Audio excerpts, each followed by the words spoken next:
Personne ne s'attendait à ce que cette simple marche quotidienne dans les rues de Belleville devienne le point de départ d'une histoire bouleversante. Ce matin-là, Omar Sy n'était pas en tournage, ni sur un plateau télé.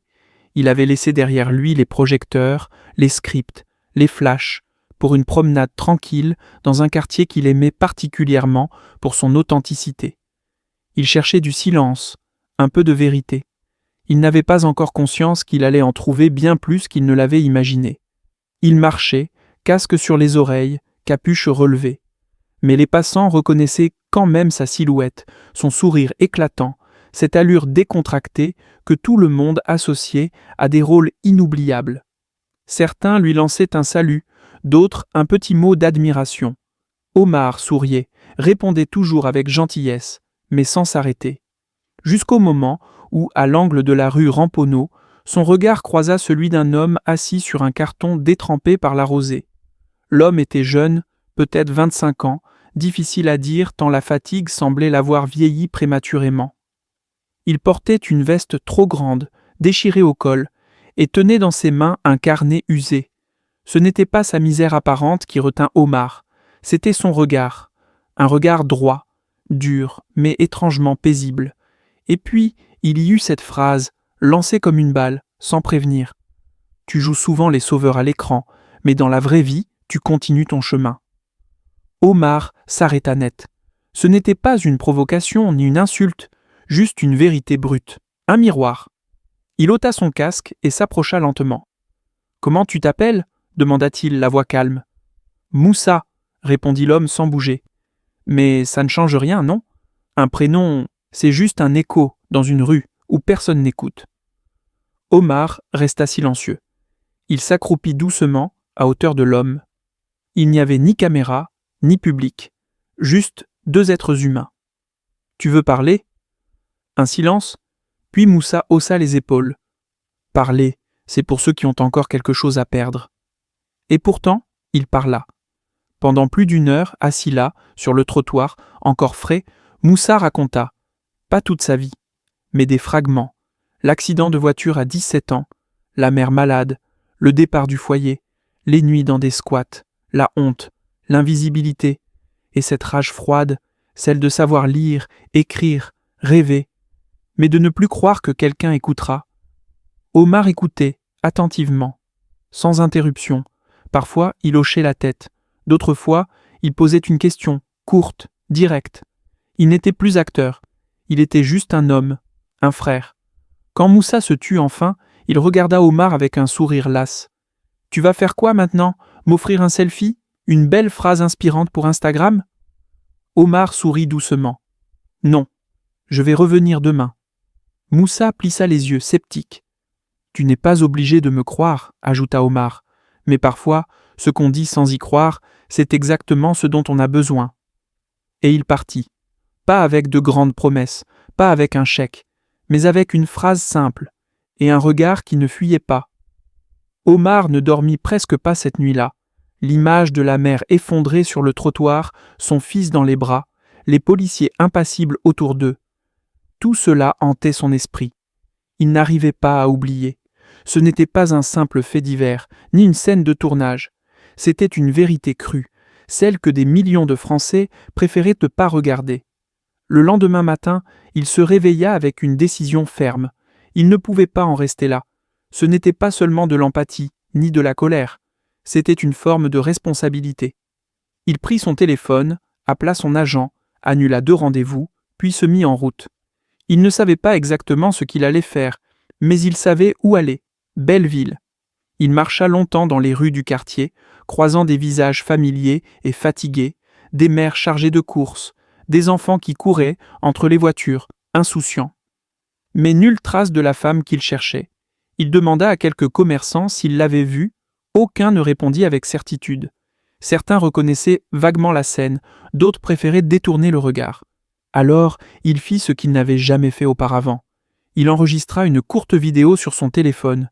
Un simple message, brut, sans montage. « Hier soir, j'ai vu une mère s'effondrer devant moi.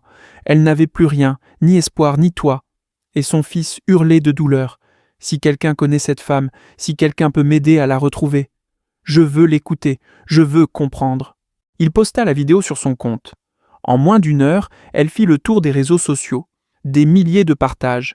Des gens le remerciaient, d'autres critiquaient son geste politique. Certains doutaient de sa sincérité. Mais parmi tous ces commentaires, un message attira son attention. Une femme, infirmière dans un centre d'hébergement temporaire à Montreuil, affirmait avoir reconnu la mère et son fils. Elle les avait vus ce matin-là, dormant dans un couloir, avant qu'ils ne disparaissent. Omar prit la direction de Montreuil sans réfléchir. Lorsqu'il arriva au centre, l'infirmière l'accueillit avec nervosité. Elle l'amena dans une petite pièce où l'air sentait le désinfectant et la fatigue. Sur un matelas à même le sol, la mère dormait profondément, son fils enroulé dans ses bras comme un petit animal blessé. Omar ne dit rien. Il resta là, quelques minutes, les observant en silence. Puis il sortit, les larmes aux yeux. Quelques heures plus tard, la femme se réveilla. Elle s'appelait Khadija. Elle avait 34 ans. Avant, elle travaillait dans un salon de coiffure à Aubervilliers. Puis la vie s'était enchaînée. Séparation violente, perte d'emploi, maladie du fils, expulsion. En 6 mois, tout avait basculé. Quand elle vit Omar devant elle, elle sursauta. « Je vous ai vu hier soir, » murmura-t-elle. Il hocha la tête. « Et moi, je vous ai entendu. » Khadija baissa les yeux. « Je n'ai pas voulu crier, mais j'en pouvais plus. Vous aviez raison de crier. » Ce jour-là, ils parlèrent longtemps. Pas de caméra, pas de journaliste, juste 2 êtres humains face à la brutalité d'un système. Khadija raconta tout. Les demandes d'aide refusées, les nuits dans le métro, les rendez-vous sociaux sans suite, le regard des autres. « Il me voit comme une mauvaise mère, mais je me bats, chaque jour. Je fais tout ce que je peux. »« Et moi, je vais faire ce que je peux aussi, » répondit Omar. Il prit note de tout, les dates, les refus, les noms. Il appela discrètement une amie avocate, puis un ancien camarade de lycée, devenu député, et enfin une association de juristes bénévoles. En 2 jours, un dossier complet était monté. Mais Omar savait que cela ne suffirait pas, il fallait plus. Il retourna voir Khadija, cette fois avec une proposition. Pas une promesse, une action concrète. « J'ai une maison à Clichy, petite, mais avec 2 chambres. Elle est vide. Si tu veux, tu peux t'y installer avec ton fils, le temps qu'on trouve une solution durable. » Khadija resta sans voix. « Je ne veux pas de charité. Ce n'est pas de la charité, c'est de la solidarité. Et tu la mérites. » Elle pleura. Pour la première fois depuis longtemps, elle pleura non pas de peur, mais de soulagement. Le lendemain, elle l'emménagea. Le fils retrouva un lit. Elle retrouva une douche. Et Omar, lui, retrouva une paix intérieure qu'il n'avait pas connue depuis des années. Mais ce n'était que le début. Le lendemain de l'intervention télévisée de Fatima, l'ambiance dans l'hôpital Necker avait changé. Ce n'était plus seulement une chambre où l'on veillait un enfant malade, c'était devenu un symbole. Des familles et d'autres services passaient devant la porte de la chambre 213, parfois juste pour regarder, parfois pour laisser un mot discret. Le personnel soignant, d'habitude pressé, ralentissait, s'arrêtait, posait une main sur l'épaule de Fatima avec un sourire. Quelque chose de presque sacré semblait entourer la pièce. Ismaël, lui, ne comprenait pas tout, mais il savait que sa maman était passée à la télé, et que depuis, beaucoup de choses bougeaient.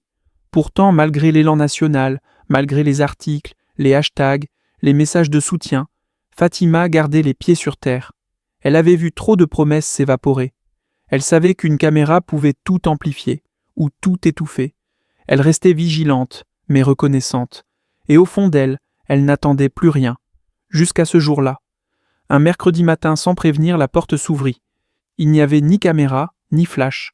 Juste un visage familier, un sourire discret et une voix chaude qui dit « Salut mon héros !» C'était Omar Sy. Fatima, debout près de la fenêtre, se retourna brusquement. Ses yeux s'embuaient déjà. Elle ne savait même pas pourquoi elle avait eu peur qu'il ne revienne pas. Ismaël, encore endormi, ouvrit les yeux lentement, et son premier mot fut un souffle. « Omar !» L'acteur s'approcha, posa son sac sur une chaise, s'assit à côté du lit et prit la main du garçon. Il n'avait pas besoin de discours. Sa présence seule suffisait. Il resta là, longtemps, à parler, à écouter, à rire doucement. Puis il s'adressa à Fatima à voix basse, comme un frère parlerait à une sœur. « Je sais que ça fait beaucoup de bruit, que t'as peut-être pas choisi tout ça, mais si tu veux, on peut utiliser ce moment, faire que ça serve à quelque chose. » Fatima hésita, puis hocha lentement la tête. « Je veux qu'on écoute, pas seulement moi, toutes les mères qui souffrent en silence, tous les enfants qu'on oublie. » « Alors on va le faire, » dit Omar avec gravité. Il sortit de sa poche un carnet, un stylo, et il demanda « Raconte-moi tout, chaque obstacle, chaque humiliation, chaque minute où tu t'es senti seule. » Et elle parla, longtemps. Le surlendemain, un article signé par Omar Sy lui-même paraissait dans Le Monde. Lettre ouverte à ceux qui ne veulent plus fermer les yeux. Le texte, simple et poignant, racontait la rencontre avec Ismaël, le combat de Fatima et la violence administrative subie par tant de familles. Il n'y avait pas d'attaque politique, juste des faits, des vérités, et un appel à l'humanité. La France réagit comme rarement.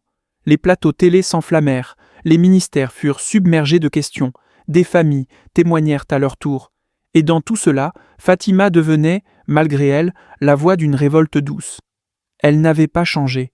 Elle continuait de dormir dans une chaise, de veiller son fils, de répondre aux appels d'autres mères.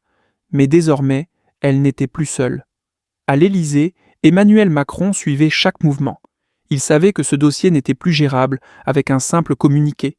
Il fallait une réponse humaine, sincère et surtout visible. Quelques jours plus tard, un message arriva. Pas officiel, pas formel, juste une lettre manuscrite glissée dans une enveloppe blanche. Elle disait « Madame Benaïssa, je vous propose de nous rencontrer, sans caméra, sans protocole, pour vous écouter, pour apprendre. » Macron, Fatima resta longtemps devant la feuille, hésitante, méfiante. Puis elle se dit « S'il ment, je le verrai dans ses yeux. » La rencontre eut lieu dans un salon discret de l'Élysée. Il n'y avait que 2 fauteuils, une table basse et du silence. Macron entra. Il avait l'air fatigué, humain. « Merci d'être venu. » Fatima ne répondit pas. Elle ouvrit son dossier comme une avocate plaiderait une cause. Elle raconta. Encore. Mais cette fois, pas pour pleurer, pour exiger, pour réveiller. Le président l'écouta, sans un mot. Puis, à la fin, « Vous avez raison, je ne promets pas tout, mais je promets d'essayer. Avec vous, dans la chambre 213, Ismaël dormait paisiblement. Sur sa table de chevet, un nouveau cahier. À l'intérieur, un message d'Omar. « Tu as fait plus que beaucoup d'adultes. Tu as fait bouger la France. Ne l'oublie jamais. » Fatima s'assit près de lui. Elle regarda la lumière qui filtrait à travers les stores. Et pour la première fois depuis des mois, elle se dit « Peut-être qu'on n'a pas tout perdu. » La vidéo d'Omar Sy, pourtant simple et sobre, avait provoqué une secousse d'une rare intensité. En à peine 48 heures, elle avait atteint plus de 15 millions de vues. On y voyait Omar, sans artifice, s'adresser à la caméra avec une émotion retenue, mais puissante. Sa voix tremblait parfois, surtout lorsqu'il parlait d'Ismaël et de tous les enfants comme lui. On ne peut plus détourner les yeux. Si mon métier me donne une voix, alors je veux qu'elle serve à quelque chose. Les médias, bien sûr, s'étaient emparés de l'affaire, mais ce n'était plus un simple fait divers. C'était devenu un cri collectif, une onde de choc qui remontait jusque dans les couloirs de l'Élysée. Les débats se multipliaient sur les plateaux télé, à la radio, dans les écoles. On questionnait la place de l'État dans la protection des plus vulnérables, le silence administratif, et même le rôle des célébrités engagées. Pendant ce temps, Fatima, elle, n'avait pas quitté l'hôpital. Elle restait auprès de son fils qui dormait de plus en plus, mais dont le visage semblait plus apaisé. Chaque jour, des lettres, des dessins, des peluches arrivaient à la chambre 213. Des enfants, des parents, des inconnus exprimaient leur soutien. Courage, Ismaël, merci Fatima, merci Omar, autant de mots, simples et sincères, qui formaient un rempart contre l'indifférence. Mais derrière l'émotion publique, les tensions montaient. Au ministère de la Santé, les réunions se succédaient à un rythme effréné. On évoquait un cas emblématique, une opportunité de réforme, mais aussi une crise de communication. Certains voulaient calmer le jeu, d'autres accusaient Omar de populisme. Un conseiller osa même dire « Ce n'est qu'un acteur, pourquoi le traiter comme un interlocuteur politique ?» Mais ce que ces technocrates ne comprenaient pas, c'est que l'opinion publique, elle, avait déjà tranché. Omar était devenu le porte-voix des familles oubliées, pas par volonté de célébrité, mais par humanité. Et cela, justement, était ce qui dérangeait. Omar, de son côté, restait silencieux après sa vidéo. Il refusait toutes les invitations médiatiques, les interviews, les émissions. Il n'en voulait pas. Il voulait que l'attention reste sur Ismaël, sur Fatima, et sur toutes les autres familles. Pourtant, dans l'ombre, il travaillait. Il appelait des médecins, des directeurs d'hôpitaux, des associations. Il réunissait des témoignages, il documentait. Il préparait quelque chose. Un soir, dans le petit salon de l'hôpital, Fatima reçut sa visite. Ils s'assirent en silence, comme deux complices de longue date. Omar sortit une pile de papier. Ce sont des lettres, des mères, des pères. Tous vivent la même chose que toi. J'ai besoin que tu les lises. Elle lut, pendant des heures, et chaque ligne la frappait comme un coup de poing. Une mère obligée de vendre sa voiture pour payer des soins. Un père qui avait perdu son emploi en refusant de laisser son fils hospitalisé seul. Une adolescente atteinte d'une maladie rare, sans fauteuil adapté, contrainte de ne pas aller au collège.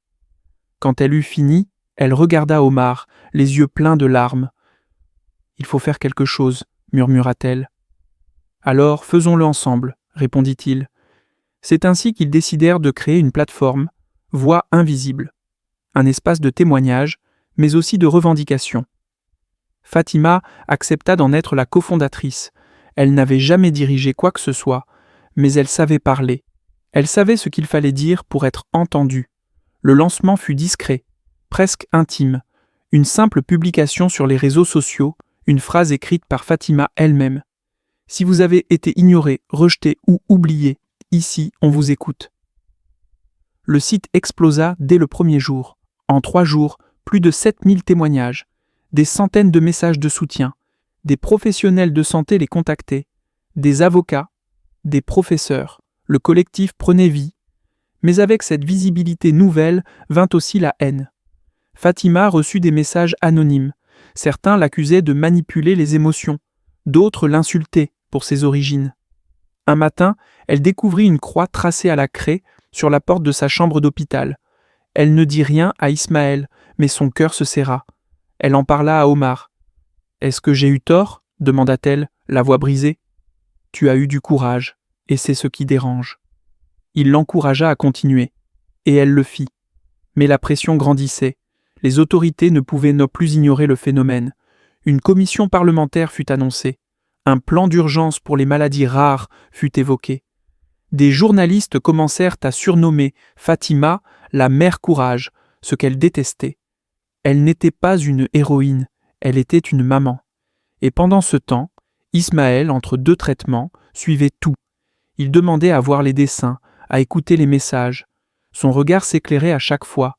Il comprenait que ce qui était né de sa souffrance allait peut-être changer le monde. Un matin, il regarda sa mère et dit « Si je meurs, tu continueras à parler pour moi ?» Elle ne répondit pas tout de suite. Elle l'enlaça, fort, très fort, puis elle murmura « Non, mon amour, tu ne mourras pas, tu vivras, et ensemble, on parlera pour tous les autres. » Le soleil de fin d'après-midi baignait les toits parisiens d'une lueur dorée. Dans un appartement situé au dernier étage d'un immeuble ancien du Marais, Omar Sy s'apprêtait à quitter les lieux. Il venait de rendre visite à un jeune garçon atteint d'un cancer, un autre, une promesse tenue, encore une. Mais cette fois, quelque chose restait en suspens dans l'air, un poids, un vertige. Avant de refermer la porte, il jeta un dernier regard sur le dessin qu'il avait reçu. Un enfant lui tenant la main, sous un ciel rempli d'étoiles. Il sourit doucement. Puis, en descendant l'escalier, il croisa son propre reflet dans le miroir de l'entrée. Ce visage fatigué, creusé, marqué par les nuits blanches, les responsabilités silencieuses et les douleurs qu'on ne partage jamais vraiment. Ce soir-là, il avait rendez-vous avec l'équipe de production d'un nouveau film, mais il ne s'y rendit pas. Il rentra chez lui, ferma les volets et coupa son téléphone.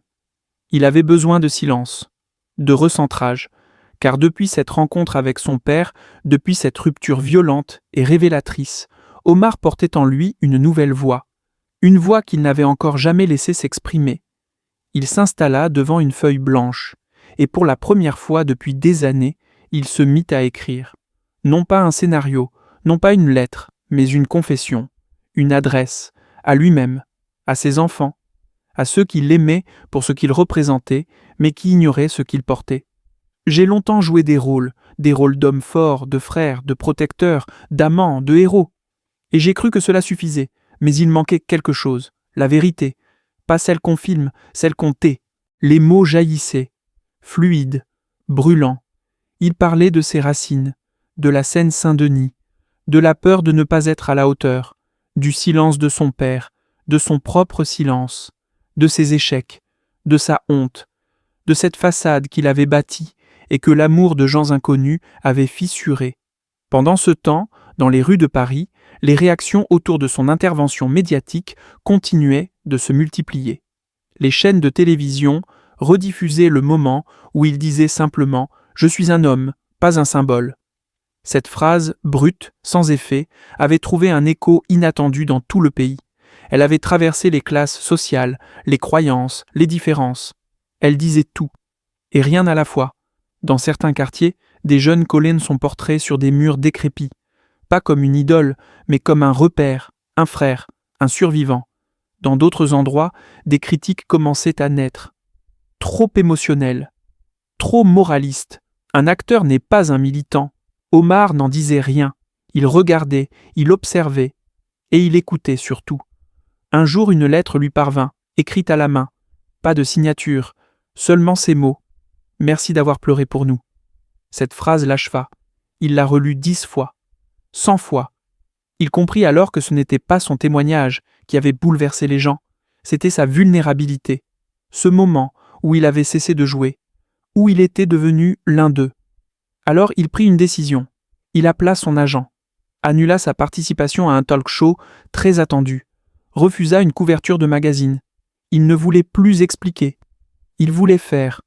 En silence, il lança discrètement un projet avec quelques amis de confiance, une structure d'écoute et d'accompagnement pour les jeunes des quartiers, les enfants hospitalisés, les adolescents en rupture. Pas une fondation à son nom, juste un lieu, un espace, avec des visages, pas des logos, avec des bras, pas des discours. Pendant ce temps, son père, resté silencieux depuis leur dernier affrontement, regardait tout cela de loin. Un soir, il appela. Pas pour s'excuser, pas pour pleurer, juste pour dire « Je t'ai vu, et je t'ai entendu, ce fut suffisant ». Le lendemain, Omar retourna à Montreuil, pas pour tourner, pour marcher, seul. Il croisa un jeune garçon qui jouait au ballon contre un mur, le même regard que celui qu'il avait eu, lui, à 12 ans. « Tu t'appelles comment » demanda-t-il. « Naïm » répondit l'enfant. « Et tu veux faire quoi plus tard ?»« Comme toi. »« Mais en mieux » dit-il en souriant. Omar éclata de rire, un vrai rire, délesté, pur. Il continua sa route, à chaque coin de rue, un souvenir, une peur, une rage, une tendresse. Il ne voulait plus fuir ce passé, il voulait l'honorer. Et ce soir-là, devant son miroir, il se regarda à nouveau, mais cette fois, sans détourner les yeux. Tu as été brisé, tu t'es reconstruit, et maintenant, tu peux enfin exister. Ancré dans le silence d'un matin parisien, le bureau d'Omar Sy était plongé dans une atmosphère étrange. À travers les grandes baies vitrées, la ville semblait s'éveiller avec lenteur. Mais à l'intérieur, un homme ne trouvait pas le sommeil. Les pages du rapport reposant sur la table. Les lettres, les messages, les témoignages. Et au milieu de tout cela, un nom revenait sans cesse. Idriss. Idriss, l'adolescent qu'il avait rencontré dans une ruelle de la Goutte d'Or. Idriss, celui que personne ne voulait vraiment voir, mais qui, par un simple regard, avait fait vaciller les certitudes d'un pays. Et maintenant, après des semaines d'élan populaire, de débats, de confrontations et de décisions politiques, une question restait. Que faire pour qu'Idriss ne devienne pas un symbole oublié de plus ? Omar ne voulait pas que l'histoire s'arrête sur une vidéo virale ou un passage télévisé. Ce qu'il cherchait, c'était un changement durable. Il avait vu trop de causes s'éteindre dans le bruit des applaudissements. Ce matin-là, il prit une décision. Il appela une réunion avec des éducateurs, des travailleurs sociaux, des juristes et même des jeunes issus des mêmes quartiers qu'Idriss. Pas pour organiser une conférence de presse, mais pour créer un projet concret, solide, réel. On ne peut pas tous les sauver, dit l'un des participants. Non, répondit Omar, mais si on peut sauver Idriss, alors ça commence là. Quelques jours plus tard, dans une salle municipale du 18e arrondissement, une trentaine de personnes se retrouvaient autour de tables en cercle. Parmi eux, Fatou, ancienne éducatrice de rue, Moussa, un ancien détenu devenu mentor, Léa, une avocate bénévole. Ensemble, ils échangèrent, débattirent, s'engueulèrent parfois, mais surtout, ils construisirent. Un nom émergea, le Pont. Un centre d'accueil de jour pour jeunes en rupture, avec soutien scolaire, écoute psychologique, activités créatives, accompagnement juridique et même un espace de repos. Pas une institution de plus, mais un lieu vivant, respirant, accueillant. Et dans tout cela, un souhait, qu'Idriss en soit le premier visage. Le jour de l'inauguration, il y eut peu de caméras, c'était voulu. Seuls quelques journalistes respectueux étaient présents. Idriss arriva accompagné d'un éducateur. Il n'avait jamais mis les pieds dans un lieu comme celui-ci. Il avait toujours fui les centres, les institutions. Mais ce jour-là, c'était différent. Il entra. Il vit son nom sur une petite plaque, discrète, sur le mur de l'entrée. À Idriss et à tous ceux qu'on n'écoute pas. Il s'arrêta, longtemps, les yeux brillants. « J'ai rien fait pour mériter ça, murmura-t-il. « Tu as survécu, répondit Omar, et ça, c'est déjà énorme. » Dans les semaines qui suivirent, le pont devint un refuge. Pas parfait, pas miraculeux, mais essentiel. Chaque jour, de nouveaux jeunes passaient sur la porte. Certains restaient, d'autres partaient. Mais aucun ne repartait comme il était venu. Les institutions commencèrent à prêter attention. Des partenariats se nouèrent, des subventions furent débloquées, mais surtout, des voix jusque-là étouffées commencèrent à s'exprimer. On parlait enfin des vraies fractures, des vrais silences, des vrais combats. Et au cœur de tout cela, Idriss grandissait, lentement, parfois douloureusement, mais avec une lumière dans les yeux qu'il n'avait jamais eue. Un après-midi, alors qu'il dessinait seul dans un coin, Omar s'approcha. « Tu veux en parler ?» demanda-t-il. Idriss leva les yeux. « Je sais pas par où commencer. » « Commence par ce que tu ressens, un long silence, puis « J'ai peur, que tout ça, ce soit juste une parenthèse, qu'un jour tout s'arrête, que je redevienne invisible. » Omar s'assit à côté de lui. « Moi aussi j'ai eu peur, que ma voix ne suffise pas, mais regarde autour de toi, ce n'est pas moi ça, c'est toi, c'est eux, c'est nous. » Idriss baissa les yeux puis murmura. « Alors faut pas lâcher. » Jamais. Ce soir-là, Paris s'endormait sous un ciel pâle. Dans la rue Léon, la lumière du centre, le pont, restait allumée un peu plus longtemps. Une voix résonnait, timide mais ferme. Idriss lisait son propre texte à haute voix devant d'autres jeunes. Il parlait de douleur, de colère, mais aussi d'espoir. Et dans l'ombre de la salle, Omar observait, silencieux, fier, ému, car ce qu'il voyait, ce n'était pas un miracle, c'était une révolution douce, discrète, mais bien réelle, et il savait désormais que l'histoire ne faisait que commencer.